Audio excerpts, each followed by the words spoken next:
Ang atin pong tatalakayin ngayon ay kadugtong ng, as I said a few weeks ago, mag-umpisa tayo sa Beatitudes, no? I said the Sermon on the Mount. The Sermon on the Mount is Matthew 5, 6, and 7. Yun ang sermon mismo ng ating Panginoong Jesus. Yun ang kanyang sinabi sa kanyang mga disipulo. Ang kaharap niya noon, hindi mga unbelievers, no? It was not an evangelistic sermon. It was addressed to disciples. It was addressed to followers of Jesus Christ. Ang ibig niyang sabihin, sige, nandito na kayo, nasa kaharian ko, ito ang mga characteristics ng mga tagasunod ko. Iba sa mga nasa mundo. Amen?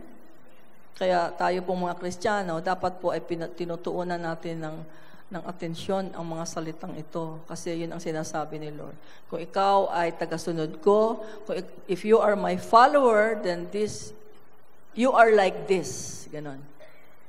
It's not an option. You are like this. Kasi inumpisahan niya dun sa 8 na Beatitudes, blessed. So, makita naman siguro natin after yung mga lectures dito na iba yung sinasabi ni Lord. No? Diba? Blessed are those who are poor in spirit. Yung hindi mayabang, yung lumalapit sa Panginoon na depende lang sa Kanya. Wala tayong dala-dala na mga gawain natin sa sarili. Kung hindi, we are dependent on Him. We are poor in spirit. We just want Him in our life. Blessed are those who are mourn for their sins. Diba? Ginagawa ba yan ng mundo? Hindi po. Blessed are the meek. Blessed are those who hunger and thirst for righteousness. Diba? Siyempre may mga pangako sa huli yun. So, mga yan, naiiba yan. Yun ang character. That's the characteristics of a Christian, of a follower of Jesus Christ. Blessed are the merciful, for they shall obtain mercy. Blessed are the pure in heart. Blessed are the peacemakers. And then yung pinag-usapan natin last week about persecution. Blessed are you who are insulted or who are reviled or who are persecuted for righteousness' sake, for my name's sake, because your reward will be in heaven. Wow, those words coming from our Savior. Hindi pwedeng yung mga sumasama sa akin sa Jerusalem, pumupunta tayo doon sa Mount Beatitudes, di ba? So, tinitingnan lang natin, wow, dito nag-sermon si Lord. Dito niya sinabi lahat yung mga binanggit niya, di ba? Ano yun? Pagtuunan na natin ng pansin, ano yung mga sinabi niya? Okay, nakita natin yung lugar. But what did He say? What is the sermon all about? Amen? Madalas binabasa natin yung blessed, blessed, blessed na yan, di ba? Hindi natin masyadong pinapansin. That's how it is. Sabi ni Lord. He was talking to His followers, as I said. And so the next part, after the Beatitudes, sabi niya, you are the salt of the earth, you are the light of the world. You are. It's not an option. Hindi niya sinabing, kung talented kayo, pwede kayong salt of the earth. Kung gusto ninyo, pwede kayong light. Kung ayaw niyo naman, okay lang. Hindi po, hindi ganun. Sabi niya, you are the salt of the earth. You are the light of the world. So, ano ibig niyang sabihin doon? Ano ibig sabihin ng salt and light sinasabi ng Panginoon? So, given that background, ibig sabihin, di ba, nakukuha niyo ba? Na He's talking about the characteristics of His disciples. Kung kayo ay nasa kaharian ko at kayo yung mga, kumbaga subjects ng hari, no? Ito ang mga rules. Ito yung mga gusto ko ganito, yung mga subjects ko. And so, ibig sabihin,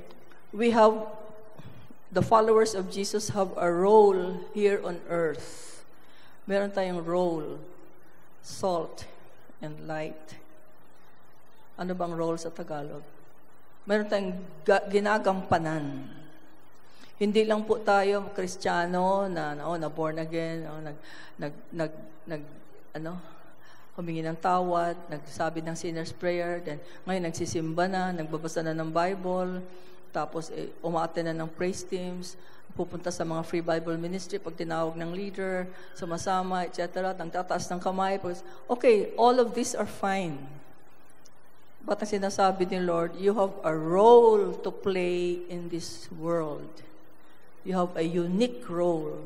May gagampanan kayo bilang mga Kristiyano, bilang mga tagasunod ko. You have a role to play and you have to be conscious about this. We have to be conscious that we are called for this role as Christians. Salt of the earth, light of the world. Otherwise, kung hindi natin yan ginagampanan, para bang yung sinasabi niya, what are you being Christians for? Di ba? You are not in fact, may mga warning yan dyan.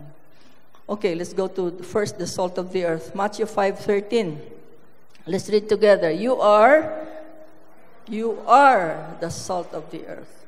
As I said again kanina, you are.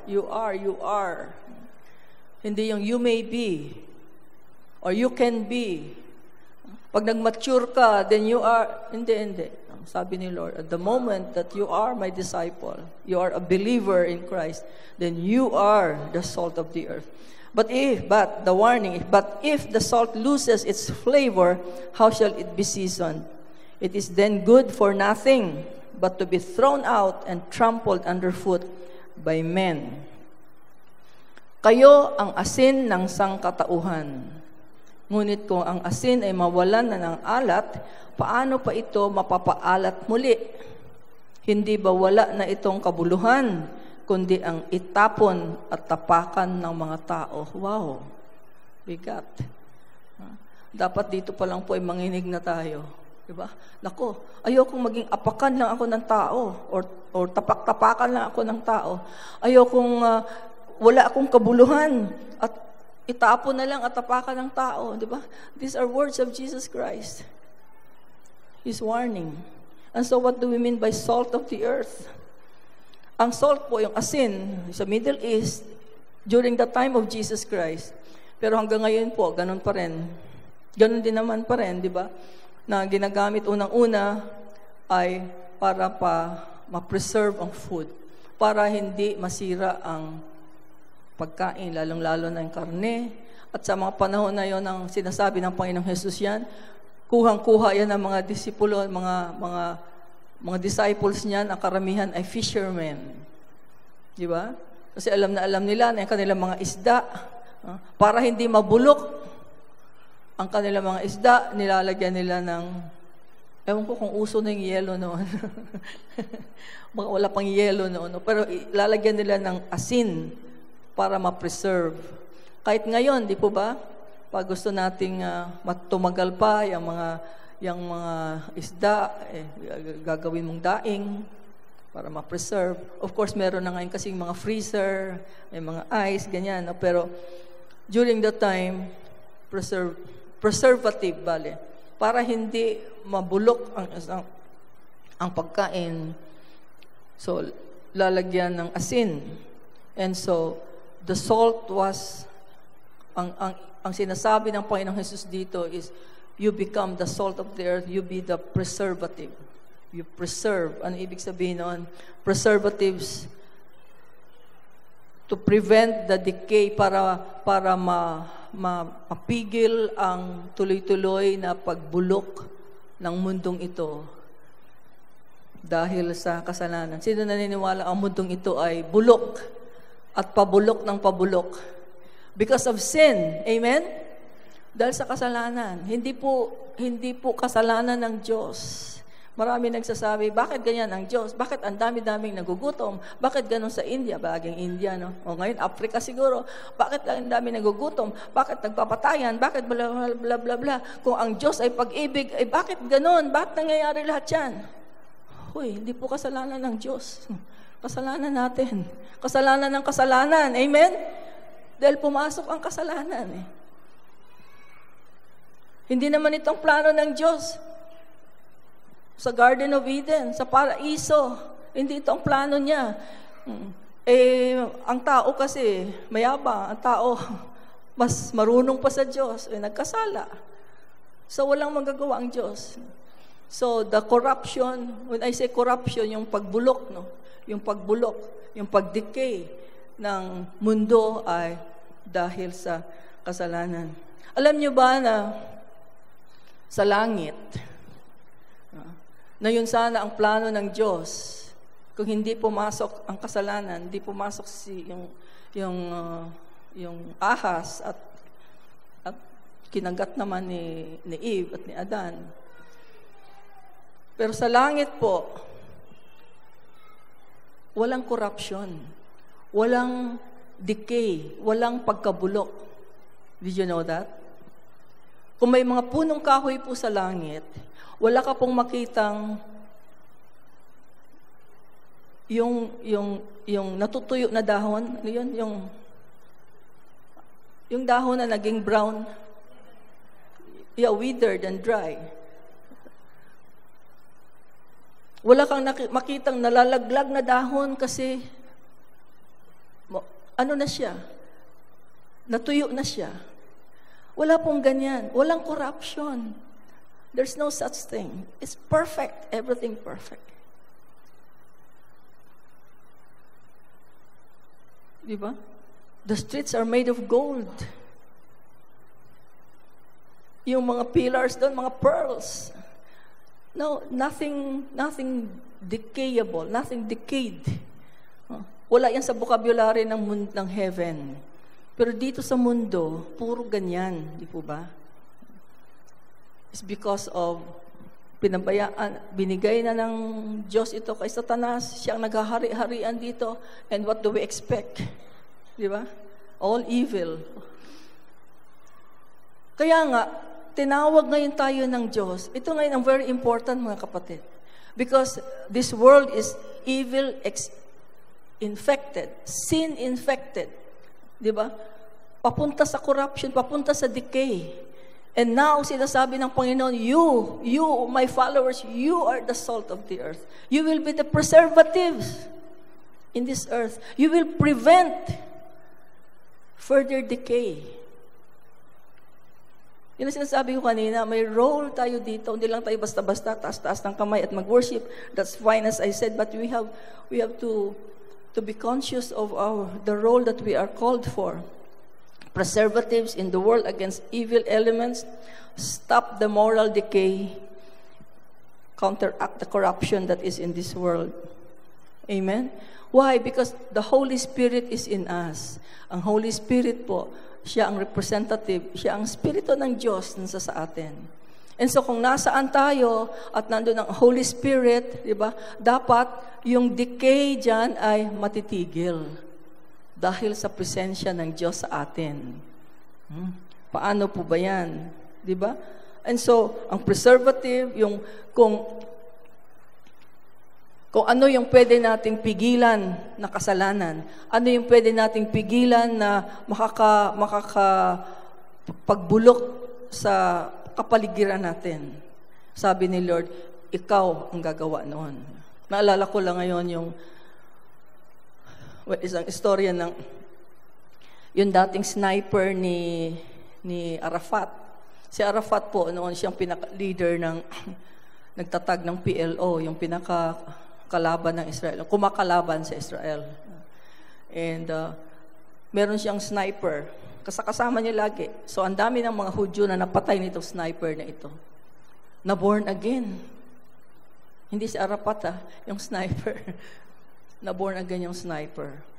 Ako, narinig ko mismo ang testimony niya when I was in Jerusalem one time.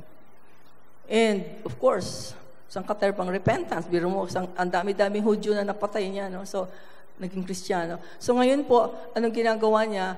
He's doing so many humanitarian work. No? Humanitarian work sa mga Jews, mga Arabs. Arab siya, Arab. Humanitarian work. So he's trying, nakikita ko lang that he is fulfilling his role as the salt of the earth. He's trying to do something, humanitarian to stop the decay dito sa mga lugar na ito. Kung sino man ang pwede niyang maakay sa Panginoon at pigilan yung mga ginagawa nila sa terrorism, etc. So ginagawa niya yan, and He is doing that as the salt of the earth. Ganon din yung isang nabalitaan kong anak ng isang Hamas leader na born again din. So humanitarian work din ang ginagawa. So mga malalaking bagay yun, pero naalala ko rin ito, masyado ngayong issue itong Bureau of Customs. Sa customs, di ba? Nasa news sila lagi. Ipanalangin po natin yan sila, yung nag-head yan. Kasi, well, Faeldon was not, I don't think he was part of the Alpha group, etc. Pero yung kasama po niya dyan, Faeldon was part of the Oakwood group, na dinisciple po natin sila, but I don't think he was part of our na disciple natin. But yung mga assistants niya na kinuha niya, sila Jerry Gambala, sila Maestra Campo, sino yun, yung lawyer, etc. Ayun, si Alvin Ebreo, yung mga kinuha po niya dyan, mga Kristiyano, mga dinisciple natin po yan sa kulungan. And ang kanilang purpose talaga dyan, alam ko, andito pala si Brother Manning, maybe you can attest to that. Ang purpose po talaga nila dyan ayusin nila yung custom. Tanggalin ang corruption, etc., etc. And based on what I heard, marami na silang nagawa dyan. Kaya lang ngayon, nalusutan sila, etc. So meron ngayong issue dyan. So we pray for them because their intention is, they are different from maybe the former. I know they are not perfect, but yung intention nila at yung ginagawa nila ginagawa nila bilang salt of the earth in that area sa Bureau of Customs. Amen? To preserve that area from decaying further. So they are there as the salt of the earth. Ayun, tayo naman, in our day-to-day life, ating normal na buhay, ano bang mga example na pwede nating sabihin, preservative tayo, or stop the decay of yung mga nasa paligid natin. Naiisip ko lang na example yung well, for the glory of God, and ilang beses ko na rin itong nabanggit, nasi-share na nung nasa opisina pa ako, pagka, siyempre, masyadong uso yung hindi naman uso, but madalas nagagawa yung mga green jokes, di ba? Tawanan ng tawanan, tapos puro green jokes, tapos tawanan ng tawanan sila. Yan, they delight in that, no? Tuwang-tuwa ang mga tao dyan sa mga green jokes. Pagkatapos, pagparating na ako, sabi ng isang vice president namin, tigil na kayo lahat, dumarating na si Mrs. Peralta. That's the salt of the earth. Amen? Amen? Tigil sila lahat. Without me saying anything. Pero alam nila na hindi pwede sa akin yan. In fact, minsan, parang nangi-insulto yung isang vice president din na, sige nga, tingnan ko nga, anong gagawin ni Mrs. Peralta dito? Sabi ko sa kanya, sige, sabihin mo, ano? Wala po siyang sinabi. Natakot siya sa Panginoon ko. Amen. So, little things ba? Amen. For example po, nagkukumpulan sama-sama, tapos pinag-uusapan ay mga buhay-buhay ng iba, no? Masarap pag-usapan yan mga chismis na ganyan, di ba? Yung mga, buti sana kung mga magaganda, kung hindi ka, madalas dyan yung mga pangit. And so, as the salt of the earth, sasama ka ba dyan? Yun ang sinasabi ni Lord dito na nawala ang iyong alat pag sumama ka dyan. Kasama ka na sa mundo. You have to be conscious of your role. Ang role mo dyan is either, siyempre, yung dahan-dahan lang na pigilan mo sila at itigil nila yung mga ginagawa nila. In whatever way, depende na hindi ka makaka-offend. Or just show to them that you're a Christian, you are not part of it. And maybe later you can tell them, di ba? Something like that. But something that can stop the decay or tuloy-tuloy na pagiging kasalanan sa paligiran natin. To stop the power of sin to destroy lives. Halimbawa po, Kung meron kang nakikita or alam, isang kaibigan, no, na hindi believer, na gumagawa ng mga immoral na bagay, halimbawa, ganyan, di ba?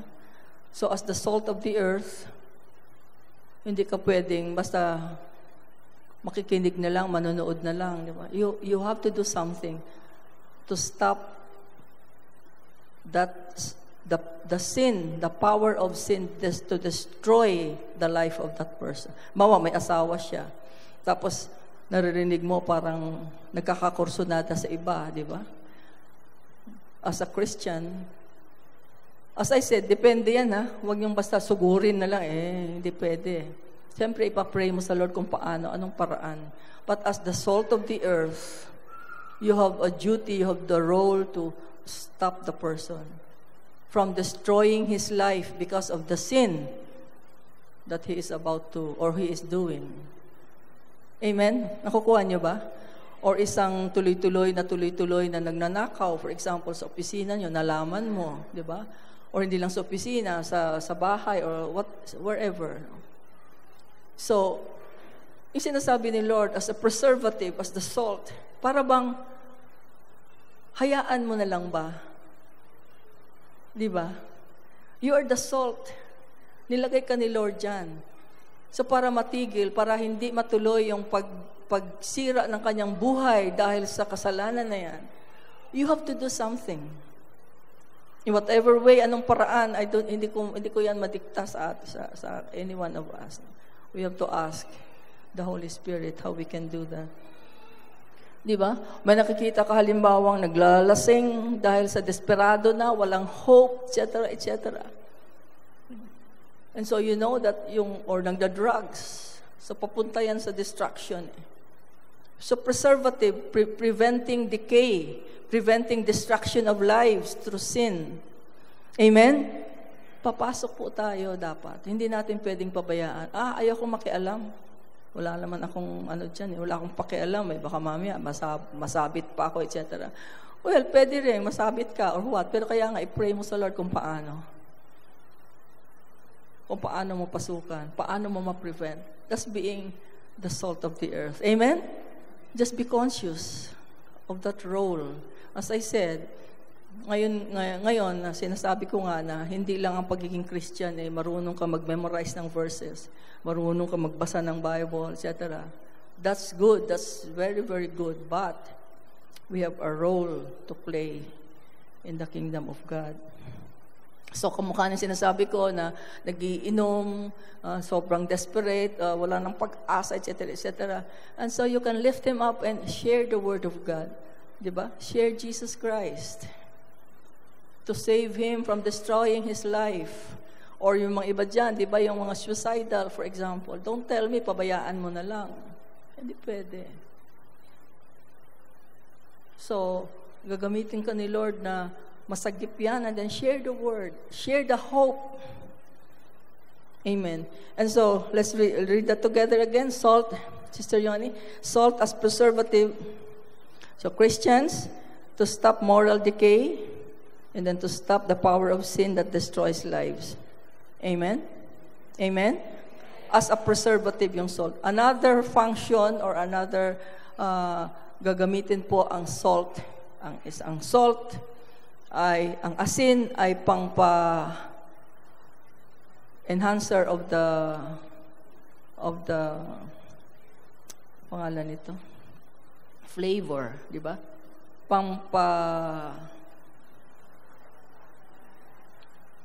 Pampalasa. Okay, thank you. Meron akong alam dyan na lahat na lang nilalagyan ng asin. Kahit avocado, nilalagyan ng asin. O pwede nga naman, di ba? Salt and pepper. Kahit na manggang hinog, lalagyan pa ng asin. Pampaganda, pampalasa. Do you agree? Pero ngayon pa lang po sinasabi ko sa inyo, masama yan. Please don't do that. Pampalasa, but please don't do that. No? Kahit na hindi masyado mataas po sa sodium ang salt. Lalo na kung nagka-high blood ka. That's very high in sodium. So please don't use salt mayat maya. Kaya yung mga high blood dyan, di ba, or mga tumataas ang dugo, sinasabihan na low salt diet.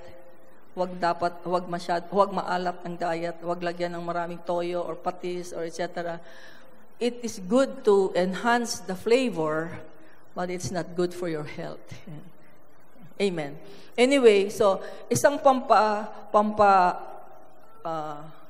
ganda ng pampalasa, flavor enhancer. So yun ang sinasabi ni Lord sa atin, maging flavor enhancer tayo sa mundong ito.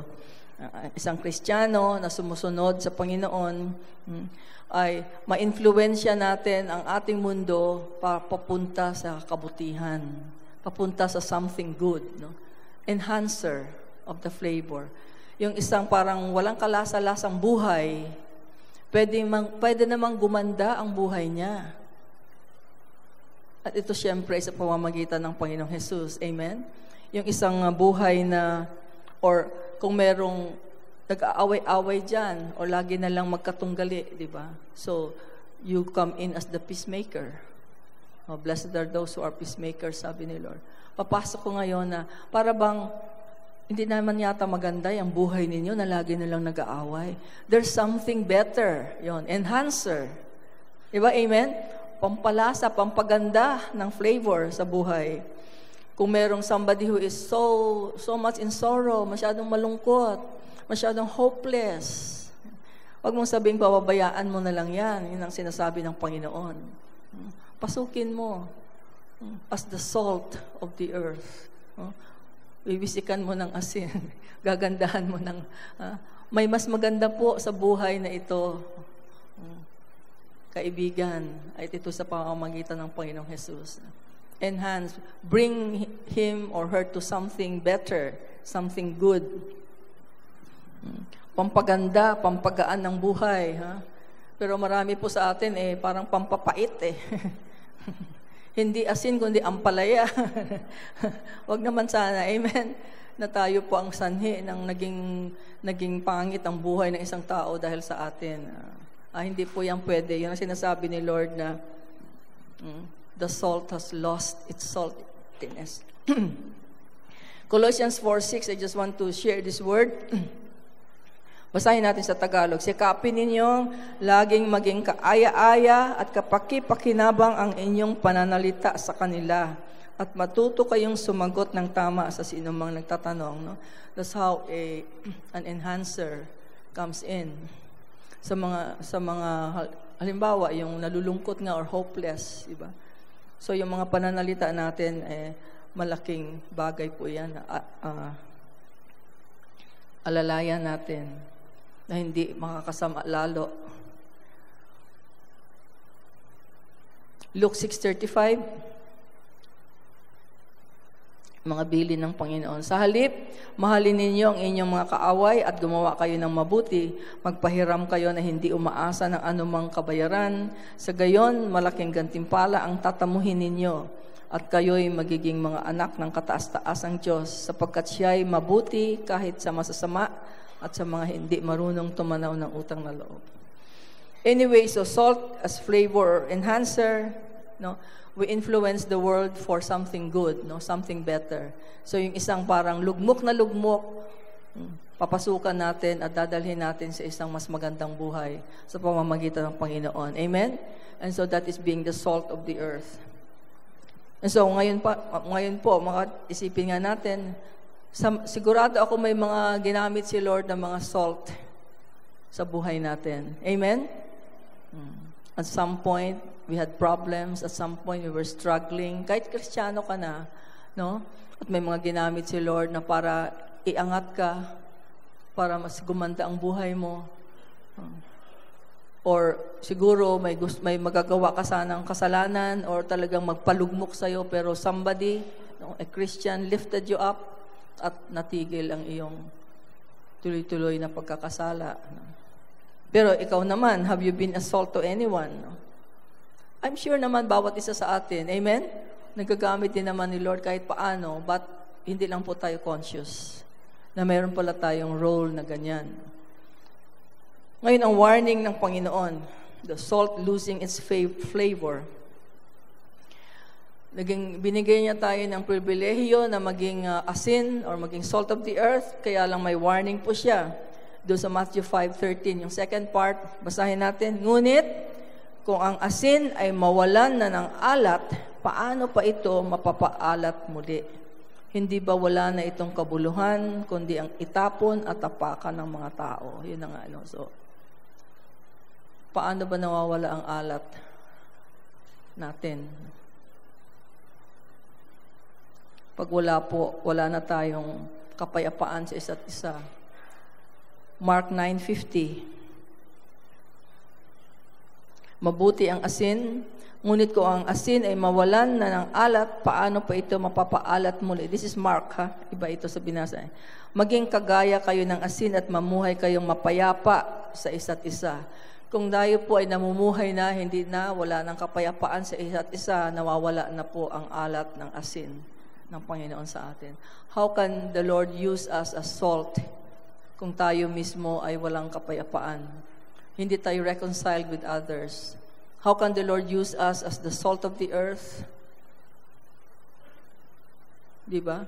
So the saltiness is lost. Nawala na yung alat. At masyadong mabigat ang sinabi ni Lord dito. Pwede tayong itapon na lang.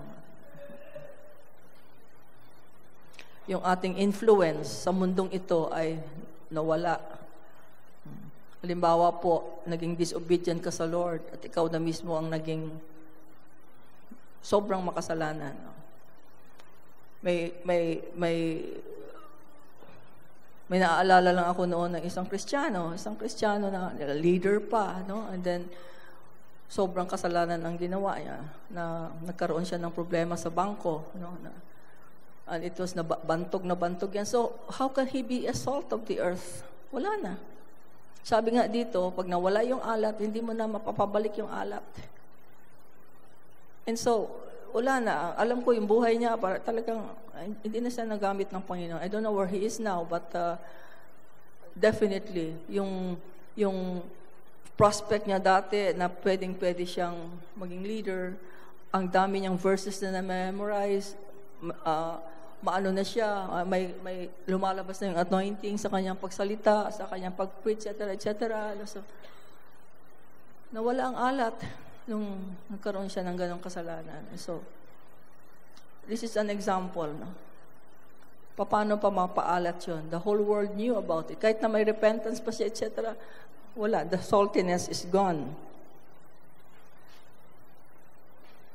And dito sa Luke 14:34-35, ang context dito ay yung pagiging disciple o pagiging obedient. Alam niyo naman, ang disciple sa Panginoong Jesus, yung taking up your cross daily, no? Yung pagiging tagasunod niya, na yung mga gusto natin ay hindi natin sinusunod. Dapat ang gusto ng Panginoon ang ating sinusunod. Anyway, ito yung kanyang sabi sa Luke 14:34-35, mabuti ang asin, ngunit kung ang asin ay mawalan na ng alat, this is Luke, ha? Iba namang gospel. Paano pa ito mapapaalat muli? Wala itong kabutihang maibibigay sa lupa, o kahit sa tambakan man ng dumi, kaya't ito'y tinatapo na lamang. Makinig ang may pandinig. Can you imagine, ha? Sa Matthew, sa Mark, sa Luke, 3 beses inulit ni Lord itong warning na ito. Kapag nawala ang alat ng asin, hindi na mababalik ang pagiging maalat nito. At itatapo na lang. I heard na ang asin, pag yung contaminated, I don't know, Sister Wally, paano ba nakocontaminate ng asin? No? Nagiging poisonous daw. No? It becomes poisonous, and it cannot even be used even as fertilizer. Yun ang sinasabi dito. Oh. Wala itong kabutihang maibibigay sa lupa. It cannot even be used as dyan sa fertilizer man lang o pag sa lupa. Useless talaga. Kaya itatapon na lang sa daan, apak-apakan na lang. It's worthless. It's worthless. Useless. Can you imagine po kung tayo yun, no? Isang Kristiyano yun. Wala ang kanyang alat. Katulad ng sinasabi ko kanina, it's very sad story. But na sana po hindi mangyari naman sa atin. So, pagka ganun, wala na, hindi na makabounce back yun eh. So, worthless na sa ng Panginoon. They are worthless. Yung mga self-centered, selfish Christians na sarili lang natin ang iniisip natin. And so, that is the warning. The Lord has called us to be salt of the earth, preservatives, flavor enhancer sa buhay ng tao. Magiging mas maganda ang buhay. Papasok ang Kristiyano, sasabihin ang magandang balita sa Panginoon. Preservative, pipigilan yung further decay. No? But, kung mawala yung pagiging asin mo, matindi ang repercussion. Matindi ang consequence. Sabi ni Lord, baliwala ka na. Amen. So that is the meaning of salt of the earth. Amen? Mabigat po. Hindi lang yung you are the salt of the earth, you are the light of the world. Ganon-ganon lang tayo dati. But what does it mean? Okay, light of the world. Magkadugtong kasi ito madalas. No? So the salt and the light. Matthew 5:14-16. Basahin natin. You are the light of the world. A city that is set on a hill cannot be hidden, nor do they light a lamp and put it under a basket, but on a lampstand, and it gives light to all who are in the house. Let your light so shine before men, that they may see your good works and glorify your Father in heaven. Tagalog, kayo ang ilaw ng sanlibutan. Wow. Can you imagine that? Jesus Christ telling each one of us, you are the light of the world. Kayo ang ilaw ng sanlibutan.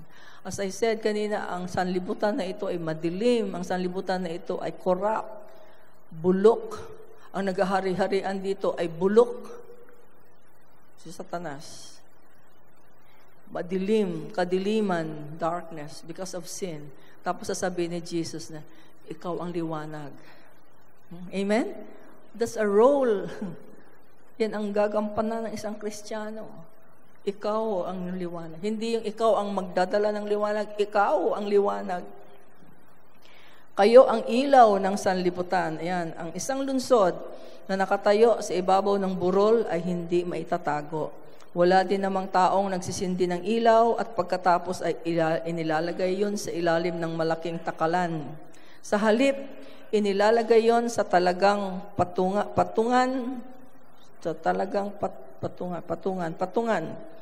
upang matanglawan ang lahat ng nasa bahay. No, hindi tinatago. Gayon din naman, dapat ninyong paliwanagin ang inyong ilaw sa harap ng mga tao upang makita nila ang inyong mabubuting gawa at papurihan ang inyong Ama na nasa langit. Ang light of the world, mga kapatid, ay yung ating good works. The good works of Christ's followers na dapat po ay makita. It should shine for everybody to see. Yung mga mabubuting gawain ng isang Kristiyano. Ulitin po natin, hindi po tayo naliligtas dahil sa mga mabubuting gawa. Amen? We are not saved by our works. Hindi yung nagpagawa ka ng malaking katedral, kaya save ka na. Hindi yung ang dami mong pinakain ng mga pulubi, ligtas. Hindi po. Tayo ay naliligtas sa pamamagitan ng banal na dugo ng Panginoong Jesus. Amen? Sa ating paniniwala, pagtitiwala sa anak ng Diyos na nagbigay ng kanyang buhay para sa atin. Ngayong ligtas ka na, ayan, gumawa ka ng good works. Amen? Ngayong ligtas ka na, ngayong Kristiyano ka na, dapat meron kang mga mabubuting gawa at ito'y ibantog mo para mapapurihan ang mundo ang Ama. Yan ang sinasabi ni Lord dito. Para magkaroon ng liwanag sa mundong ito, ang liwanag ay sa pamamagitan ng mga good works, good deeds of Christians. Amen? Ang presensya po ng mga Kristiyano sa mundo ay magiging ilaw nga sa kadiliman, hindi lang dahil sa mga sinasabi natin, no? Of course, when we preach, when we give the gospel, when we give the good news about Jesus Christ, no? This gives life, di ba? Nagbibigay ng buhay sa sinasabihan natin. Pero hindi po itong sinasabi ni Lord dito, na light of the world. No? Not our words, but our works, good deeds. In other words, we are expected by the Lord to do good works. Later on, I'm going to give that verse. It's Ephesians 2:10. And so, our good deeds should be exhibited, dapat naka-display, dapat makikita, no, ang mga mabubuting gawa ng Kristiyano para magkaroon ng liwanag sa mundong ito. Amen?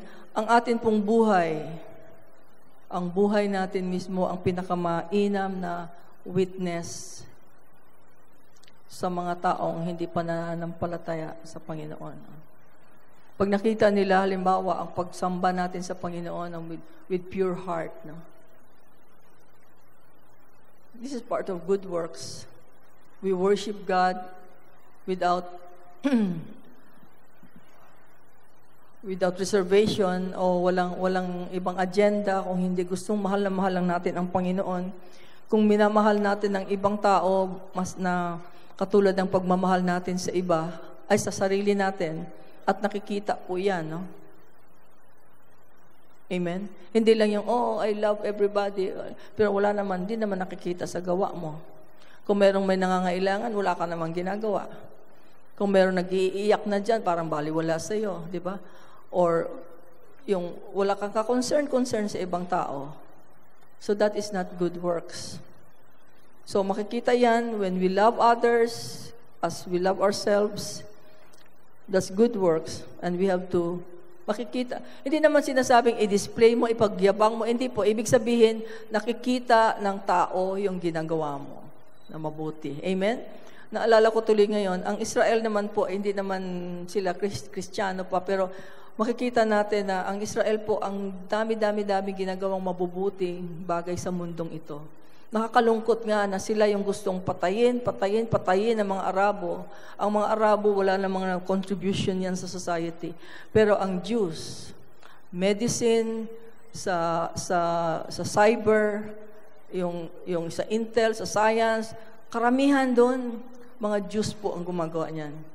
Pagka tinignan mo yung listahan ng Nobel Prize, yung mga awards ng Nobel Prize, ang haba-haba, puro Jews po yan. And yet, that's what they gusto nilang patayin. Anyway, isang example ngayon, di ba, yung may gera sa Syria. Syria po ay kalaban niya kinakalaban nila ang Hudyo, si Arab, is a Muslim country. Hindi sa north, pagka may mga nasusugatan doon ng mga Syrian fighters, whether they are under the regime of Assad or rebel forces, basta may nasugatan dyan, kahit kalaban, nasa hospital po yan ng Israel. Sila po ay ginagamot ng Israel na akala mo mga Hudyo sila. Ganun po, sobra ang pagmamahal sa Diyos, pagmamahal sa buhay na ginagawa ng Israel. Ngayon, ang latest news, yung pinaka ano to? Si Seeb Erakat, yung tagapamagitan, mediator, or siya yung spokesman, siya yung nakikipag-usap sa Israel the Palestinians. Matagal na, ilang taon na yan, Seeb Erakat na yan, kilala ko na yung pangalan na yan. May sakit ngayon, problem with the lungs, he needs new lungs. And very serious illness. Nasaan siya? Nasa hospital ng Israel. He is undergoing treatment under the Jewish doctors.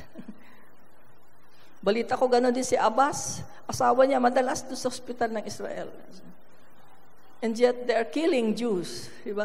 Hindi, ang point ko lang dito, yung good works, nakikita ngayon, no? Makikita ng buong mundo yung ginagawa ng Israel, is the good works that Israel is doing. Pero hindi naman itong context, because ang context natin is for the glory of God, di ba? Sila naman, because they are Jews, inherent po sa kanila yan na masyadong ang buhay sa mga Hudyo. Very important. At kahit kaaway yan, basta kailangan ang tulong nila, gagawin nila. Anyway, and so, when we love others as ourselves, when we do good, no, mga ginagawa natin without na hindi tayo nagsasawa. Naalala ko, mayroon ako isang kamag-anak na mas bata pa. Ang problema namin yan, matagal na, ilang taon ang problema. Talagang problem, siya. Alam ko na yan, pag nag-text sa akin, alam ko na yan, humihingi. Tapos, ang dami niyang kwento, ang daming mga palusot, ang daming ganito. Alam ko naman na hindi totoo, etc., etc. So, years yan, So, yun ang nakikita ko lang na, of course, binibigyan ko, no? We do good without getting weary about the good things that we are doing. Hindi tayo nagsasawa. Kahit alam mo na parang hindi na dapat. And you know what? Itong sinasabi ko, got born again. Na-born again po ito. At ngayon, very regular sa mga Bible studies doon at sa church, etc., etc. But on my part, I praise God. By being the light of the world of this particular person. And she is forever grateful to the Lord for me. Dahil hindi ako nagsawa sa Kanya. Of course, madalas pinagagalitan ko. Diba? Tinutuwid ko, sinasabi ko, hindi mo dapat gawin to, etc., etc. Pero binibigyan ko pa rin. I mean, don't grow weary for doing good. Yun ang sinasabi ng Panginoon. Because your labor in the Lord is not vain. It's not in vain. Sabi ng Panginoon, be steadfast, immovable in your good works. Don't grow weary in doing good. And so, kasama po yan, yung being the light of the world. You are the light of the person that you have helped. The good works have brought light into the darkness of a life. And so let the light shine. Tuloy-tuloy na mag-shine ang ating ilaw. Amen? So the presence of Christians as light in the darkness at yung ating ongoing witness, no? Ibig sabihin witness, yung buhay natin, nakikita na ang Panginoon ang naghahari sa buhay mo. Ano man ang mangyari, ano man klaseng problema ang mangyari. Naalala ko sa opisina noon, sabi ng isang vice president, ito si Lucy, ano ginagawa mo? Sabi ko, bakit? Parang wala kang problema. Sabi ko, wala man taong walang problema. Hindi nakikita. Glory to God. Sabi ko, kamantalang sila kasi halos magkandaan na sabi ko, sobrang problema. Sang katerbong problema. Wala, ang dami-dami. Dumaan kami sa kung ano-anong dinaanan sa opisina. But, because of God, di ba? You have to show the light of the Lord, the presence of God in your life. And then you are being the light of the world. So, hindi lang po yung ministry work, no? Hindi lang yung, mabuti yan. Of course, Rev 5, yung mga ginagawa natin sa ministry, no? That's good. I'm not saying na hindi tama yung mga yun. That's very good. But more than that, the good deeds that we are doing to bring light to the dark life of somebody, yun ang sinasabi ng Panginoon. Kahit isang tao lang who is in darkness, and then you bring the light of God in the life of that person, you are the light of the world, sabi ni Lord. Amen? Nakikita niyo ba ang sinasabi ng Panginoon dito? We are the ambassadors of Christ. Amen? And so, paano itong mga darkness na ito, yung mga kadiliman na ito sa buhay ng tao, yung mga nadidikay, nabubulok na yan, no? Paano yan maasikaso? Paano yan mabigyan ng solusyon? Paano nila makilala ang Panginoon kung hindi tayo ang kanyang sugo? Amen? The ambassadors of Christ. So, huwag mong sabihin, salt of the earth, siya yun. Mga pastor lang yun. Ay, mga leader. No. Are you a Christian? Then you are the salt of the earth. Amen? Are you a Christian? You are the light of the world. Amen? So, if there is anything dark, there is something dark in a relationship, in your household, in your school, in your business, something that's dark, you bring the light there. Kahit paano, kung ano man yon, hindi ko masasabi because siyempre iba-ibang kaso. But you have to be conscious that I am the light of the world dito. There should be light. Pagpasok ng isang Kristiyano sa isang lugar na may kadiliman dyan, dapat may liwanag na kaagad dyan. Kung tunay talaga tayong Kristiyano. Amen? And so again, yung negative po dito, last Saturday, maraming mga kalalakihan, karamihan wala dito. We were talking about persecution. Diba? Marami sa atin na persecute as Christians because mga kagagawa naman natin. Halimbawa, ulitin ko yung sinabi ko last Saturday. Halimbawa, may parent na nagsasabing, yung anak kong yan, masyadong matulungin, masyadong masipag sa church. Lahat ng sinasabi niyo, ginagawa niya. Pagdating sa bahay, hindi mo maasahan. What kind of light is that? Anong klaseng good deeds yan, di ba? Good deeds sa ministry. Good deeds, number 1 yan sa Rev 5. Hindi ko sinasabi. Ano lang to, example. Ibig sabihin, ano yan? Masipag yan. Isang tawag lang ng pastor yan, takbo agad, di ba? Ay, ba't ganun? Bakit sa bahay, suwail? Ba't sa bahay, tamad? Ba't sa bahay, hindi mo maasahan? Diba? Hindi po yan ang tunay na Kristiyano. Amen? Amen? Then nape-persecute siya ngayon ng nanay niya. Persecuted ako sa bahay. Bakit? Kasi Kristiyano ako. Ayaw nila sa relihiyon ko. Hindi ka pine-persecute dahil kay Kristo. Pine-persecute ka dahil sa katamaran mo. Amen? That's not for righteousness' sake. Yung lesson natin last Saturday, you're persecuted for righteousness' sake. For Jesus, because of Jesus Christ, because you want to obey Jesus Christ. And then you get persecuted. Yon, sabi ni Lord, blessed are you. Your reward is in heaven. Pero kung persecuted ka dahil sa kagagawan mo, ay hindi yon for righteousness' sake. So ganun din dito. You cannot be a light of the world. Yung good deeds mo, wala kang good deeds eh. Puro bad deeds nangyayari. Paano ka maging light sa pamilya mo, di ba? Ako Kristiyano ako.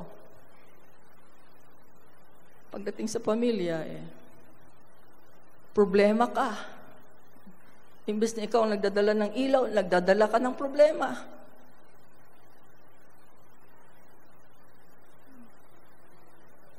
So ayusin po natin. Let us be conscious of our role. Amen? Ulitin natin sa Philippians 2:15. Believers, you are to shine as light in the world. Believers, you are to shine as light in the world. Inihantulad nila ito sa sa Greek, yung Greek word na to, ang meaning ay parang yung lighthouse. Yung parola ba yun? Bisaya ba parola o hindi? Parola, lighthouse. Ibang lighthouse, doon sa dagat, halimbawa, tapos ang dilim-dilim, halimbawa merong barko or bangka na nawawala, no? Tapos makita nila ngayon ang parola, wow, yun ang light, yun ang magbibigay sa kanila ng hope, yun ang magbibigay ng daan kung saan sila dapat dumaan, yun ang magbibigay ng babala kung meron palang danger, meron palang mga darating na delikado na dapat nilang iwasan. Yun po ang light. Tayo po yun. Tayo po yun. Nagbibigay ng hope. Nagbibigay ng tamang daan. Ilagay natin sa tamang daan. Ang mga tao, the beacon of the lighthouse, showing people who are in darkness the way to God through our words and our deeds. And so let's go to Ephesians 2:10. Familiar na sa karamihan sa atin ang verse na ito. For we are God's workmanship, created in Christ Jesus to do good works, which God prepared in advance for us to do. Maganda sa Tagalog, sapagkat Tayo'y nilalang ng Diyos, nilikha sa pamamagitan ni Kristo Jesus upang iukol natin ang ating buhay sa paggawa ng mabuti. Ayan. Yan ang layuning pinili ng Diyos para sa atin noong una pa man. So yung layunin ng Diyos sa atin, tapos pinakilala tayo sa Panginoong Hesus, naging Kristiyano tayo, ang layunin niya sa atin ay iukol natin ang ating buhay sa paggawa ng mabuti. Good deeds, good works that God has in store for us, prepared for us before the foundation of the world. Amen. So be the salt of the earth and be the light of the world. Be the salt of the earth, preservative. Stop decay. Pigilan ang pagbulok sa isang tao. Pigilan yung kasalanan sa isang tao na magde-destroy, masisira sa buhay niya. Ikaw, kapatid, ang tinawag ng Lord para mapigilan yan. You are the preservative. Be the light of the world. In the darkness, your light will shine. So gawa ka ng mabuti sa taong yan. Gawa ka ng mabuti sa sitwasyon na yan. And the Lord, and you give glory to God, yung liwanag ay hindi naman galing sa iyo, kundi galing sa Panginoon na nasa sa iyo. And so we are conscious that we are called to be the salt of the earth and the light of the world. Let's all stand up. Hallelujah. Hallelujah. Lord, sa pag-aaral namin sa mga salita mo, Lord, dito sa Sermon on the Mount, tuloy-tuloy mo pong buksan ang aming mga isipan, Panginoon, sa tamang pagiging Kristiyano, Lord. Follower, believer of Jesus Christ. Na hindi po basta-basta, Panginoon. Nasa kaharian mo, hindi ka po seryoso ka, Panginoon, at sinasabi mo nga sa amin, is the narrow path, makitid na daan, sapagkat ito po yung mga inaasahan mo, Panginoon, para sa mga tagasunod mo. So ngayon po, yung pagiging asin at pagiging ilaw, Lord, turuan mo po kami, Lord, kung paano namin magampanan itong role na ito bilang Christians. In the name of Jesus. Show us, Lord, and make us conscious. Make us conscious. Let's pray in the Spirit right now. Just i-absorb lang po natin ang mga narinig natin. Especially being conscious, in the world, sa kinalalagyan natin, sa ating mga trabaho, negosyo, wherever, sa school, sa bahay, kung nasa bahay ka lang, maging conscious tayo sa pagtawag ng Diyos, ng Panginoong Hesus para sa ating mga Kristiyano. That we are the salt, preservative, the flavor enhancer sa buhay ng mga tao. And then, magkaroon tayo ng good works, good deeds sa kadiliman, tayo magdadala ng liwanag. Let us be conscious of that and give glory to God. Every time that we do that, every time that we perform this role, we give glory to you, Lord God. Help us, O God. Help us to understand this. Help us, Lord, to internalize this, na makuha namin sa aming buhay, Panginoon, at matugunan namin ito. Hallelujah. Bago po matapos ang lahat, Panginoon, hallelujah, na ito ay magawa namin sa aming buhay. Hallelujah, patawad, Lord, sa mga naging indifference namin, Lord. Wala kaming pakialam sa mga nangyayari sa buhay ng mga tao. Patawad, Panginoon, na hindi po namin alam yung mga role namin, Lord.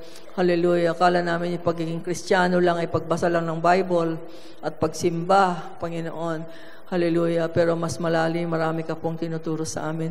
Lord, turuan mo kami at patawad, Lord, na wala kaming pakialam sa mga tao. Wala kaming pakialam sa mga nagkakaroon ng mga kasalanan na hindi kami sinasabi namin, wala tayong pakialam dyan. Hindi po pala ganun, Lord. Kailangang hingin namin sa iyo, Panginoon, ang dapat naming gawin. Kayo ang aming boss. Kayo po yung aming nagbibigay ng guidance sa amin.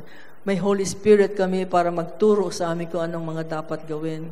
And so Lord, mula ngayon, itulot niyo Lord na matutunan namin ito at magawa po namin sa aming buhay. Para po mapapurihan ka lalo sa aming buhay at patawag po kami ng mga tunay mong tagasunod, tunay mong mga disipulo, Panginoong Jesus. Hallelujah. The real followers and believers in Christ Jesus. Hallelujah. Thank you, Father, in Jesus' name. Amen. Amen and amen. Let's sing the song, Refiner's Fire.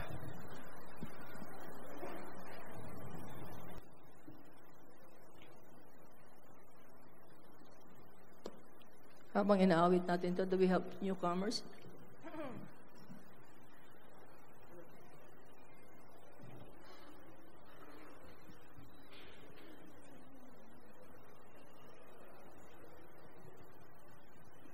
Pag-awit natin dito, this is a prayer actually. No? Pray, Lord, we pray that you continue to refine us, Lord. Hallelujah. Continue to change us, Lord. Continue to purify us, oh God. Continue to make us holy, Lord God, by obeying the word that we receive from you, Lord, especially the word today. Help us, oh Father, in Jesus' name. Purify my heart. Let me be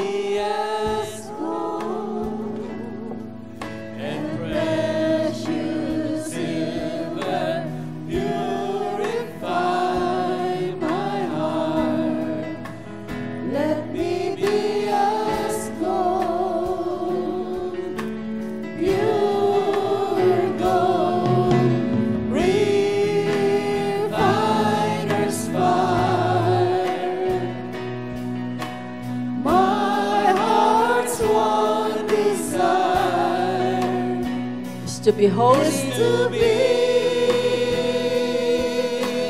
holy,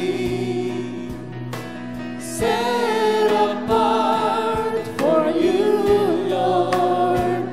I choose to be holy,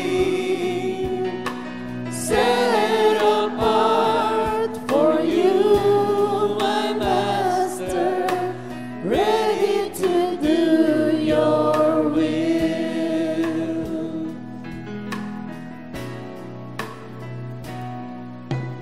Purify my heart, bless me from within,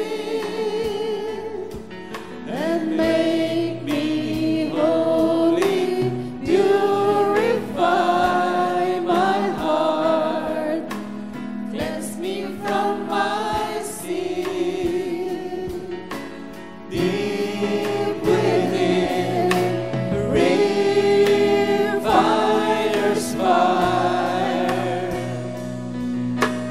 My heart's one desire is to be holy, set apart for you, Lord. I choose to be holy,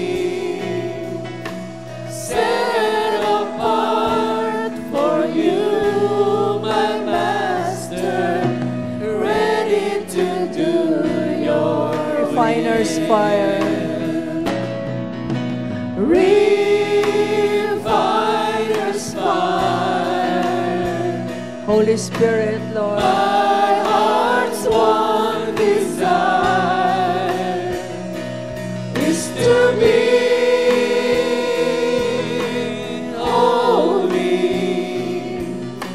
set apart for you, Lord. I choose to be holy, set apart for you, my Master, ready to do your will, ready to do your will. Everybody say that again. Ready to do your will. Amen. Thank you, Lord. Refiner's fire, God, the Holy Spirit.